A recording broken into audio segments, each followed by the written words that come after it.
ভোটের আগে তাজা বোমা উদ্ধারের ঘটনাকে কেন্দ্র করে চাঞ্চল্য ছড়িয়েছে কোচবিহার শহরে। ঘটনাটি ঘটেছে কোচবিহার শহরের নেহরু নগর সংলগ্ন মডেল মাদ্রাসার ঠিক সামনেই। জানা গেছে বুধবার দুপুরে ওই এলাকার স্থানীয়রা একটি দোকানের প্রাচীরের মধ্যে প্লাস্টিকের কিছু সামগ্রী ঝুলে থাকতে দেখেন। পরবর্তীতে যখন তারা সেটিকে ভালোভাবে দেখেন তখন তারা বুঝতে পারেন সেটি আসলে একটি তাজা বোমা। আতঙ্কিত হয়ে স্থানীয়রা খবর দেন পুলিশকে। পুলিশ এসে ঘটনাস্থলে সেই বোমাটিকে উদ্ধার করে নিয়ে যায়। এই বিষয়ে স্থানীয়রা জানান এর আগে কখনো ওই এলাকায় এরকম ঘটনা ঘটেনি।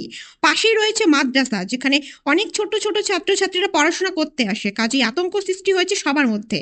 তারা দাবি করেন এর সঠিক তদন্ত করা হোক। ইতিমধ্যে গোটা ঘটনার তদন্ত শুরু করেছে কোচবিহার কোতোয়ালি থানার পুলিশ। ঘরে ছিলাম, এখান দিয়ে সবাই যাচ্ছিল, তো আমরা ঘরের থেকে শুনতে পেলাম যে এখানে বোম ছিল।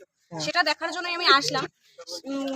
শুনতে পারলাম যে পুলিশ তো নিয়ে চলে গেছে, কিন্তু আমরা তদন্ত চাই যে এটা কে রেখেছে বা কি কারণে রেখেছে, কি উদ্দেশ্য ছিল।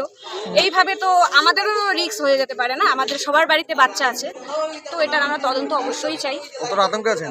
হ্যাঁ, আতঙ্ক তো অবশ্যই আছে, এটা তো বোম। যতটুকু শুনতে পারলাম বোম এটা, এখন পুলিশরা বলতে পারবে যেটা কি হচ্ছে ব্যাপারটা। আপনারা কখন শুনেছিলেন? এই 10-15 মিনিট হলো। আচ্ছা, মানে সামনেই তো ভোট, তো এখানে কি ভোট নিয়ে কোনো গন্ডগোল আছে, কোনো এসব রাজনৈতিক? তো বলতে পারবো না আমরা। না, আপনারা তো এই এলাকায় থাকেন, না, মানে এখানে কোনো সেরকম তো গন্ডগোল কিছু শুনেছেন নেই। বা দেখেছেন কিছু? না, আজ অব্দি দেখি নাই, আজকে প্রথম হলো এটা। কি নাম আপনার? রশ্মি দে সরকার।